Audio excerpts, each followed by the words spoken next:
আসসালামু আলাইকুম। সীমাজ দিনলিপিতে সবাইকে স্বাগতম। সবাই কেমন আছেন? আজকে আমি মচমচে মজাদার সমুচা রেসিপি নিয়ে চলে আসলাম আপনাদের মাঝে। তো চলুন দেখা যাক কিভাবে বানাই। প্রথমে আমি একটা পাতিলে আটা কিছু পানি দিয়ে মিক্স করছি একদম পরোটার মতো। এখন দিয়ে দিচ্ছি লবণ, পানি দিয়ে দিচ্ছি। পানিটা কম হয়ে গিয়েছিল, আস্তে আস্তে দিতে হবে। পরোটা যেভাবে আমরা ডো তৈরি করি ঠিক সেভাবেই। এখন মাখানোটা ভালোভাবে হয়ে গেলেই আমার ডো তৈরি হয়ে গিয়েছে। তো চলুন দেখা যাক কিভাবে। এখন আমি একটা রুটি বানিয়ে নিয়েছি বড় করে, বিশাল বড়। এটা একটা ছেনিতে নিয়ে আমি এখন এটাকে ছেঁকে নিব। অল্প আঁচে আঁচে চতুর সাইডে হয়ে গেলেই আমার দেখেন রুটিটা ছেঁকা হয়ে গিয়েছে। এভাবেই সমোচার এই আটা এখন আমি শেপ করেছি, যে সমোচাটা দেখানো হয়নি, ভিডিওটা বড় হয় দেখে। শেপ করার পরে চতুর সাইডে যে রুটিগুলো অবশিষ্ট ছিল ওই রুটিগুলো আমি কেটে কেটে নিমকির শেপ নিয়ে এসে নিমকিগুলো ভেজে নিচ্ছি।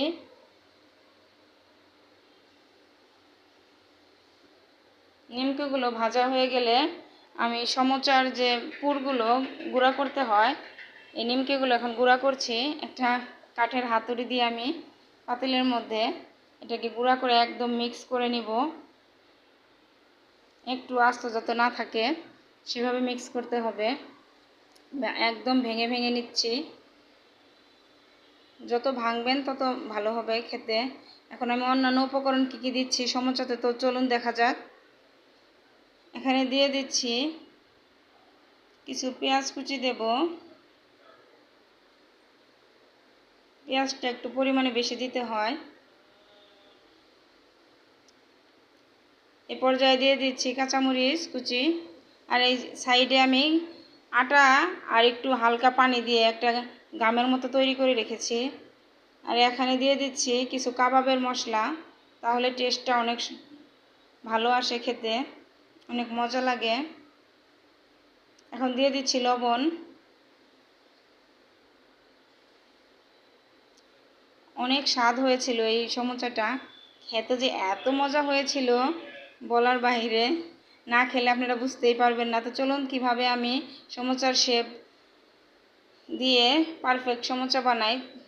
এখন আমি যে গাম দিয়ে দিচ্ছি, এভাবে গাম দিয়ে দিয়ে ভরে নিতে হয়, না হলে সমোচাটা খুলে যাওয়ার সম্ভাবনা থাকে, ভিতরে পুরটা বের হয়ে যাওয়ার সম্ভাবনা থাকে।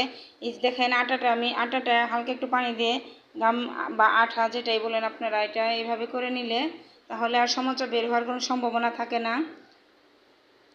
দেখেন কিভাবে আমি শেপটা কেটে নিয়েছি। এভাবে কাটার পরে এই যে এইভাবে আস্তে আস্তে আস্তে আস্তে দুইটা ভাঁজ দিলেই সমোচার শেপ আসে।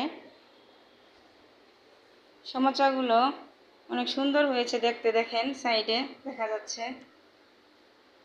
আপনারাও ইচ্ছা করলে এভাবে ঘরে রেস্টুরেন্টের মতো পারফেক্ট সমোচা রেসিপি বানিয়ে নিতে পারেন। দেখেন কিভাবে গাম দিচ্ছি।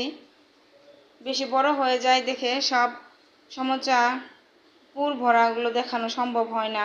তো আমি এই যে দেখেন ধীরে ধীরে আপনাদেরকে দেখানোর চেষ্টা করছি। এভাবে আপনারা ভরে দেখতে পারেন, চেষ্টা করে দেখতে পারেন, ঘরে বানিয়ে খেয়ে দেখতে পারেন। অনেক মজাদার টেস্টিফুল একটি খাবার। এখন আমি আবার গাম দিয়ে দিচ্ছি।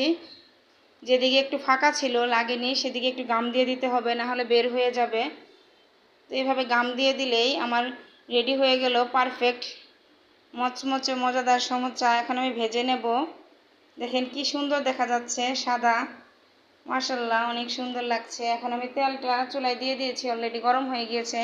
এখন সমোচাগুলো দিয়ে দিচ্ছি। দেখেন কি সুন্দর, একটাও ভেঙে যাচ্ছে না, অনেক সুন্দর হয়ে ভাজা হচ্ছে। দেখেন একটুও ভাঙার কোনো সম্ভাবনা নাই। মাশাআল্লাহ অনেক সুন্দর হয়েছে, খেতে এত টেস্টি হয়েছিল কি বলবো। এখন আমার সমোচাগুলো অলরেডি ভাজা হয়ে গিয়েছে সবগুলো। এখন আমি উঠিয়ে নিচ্ছি।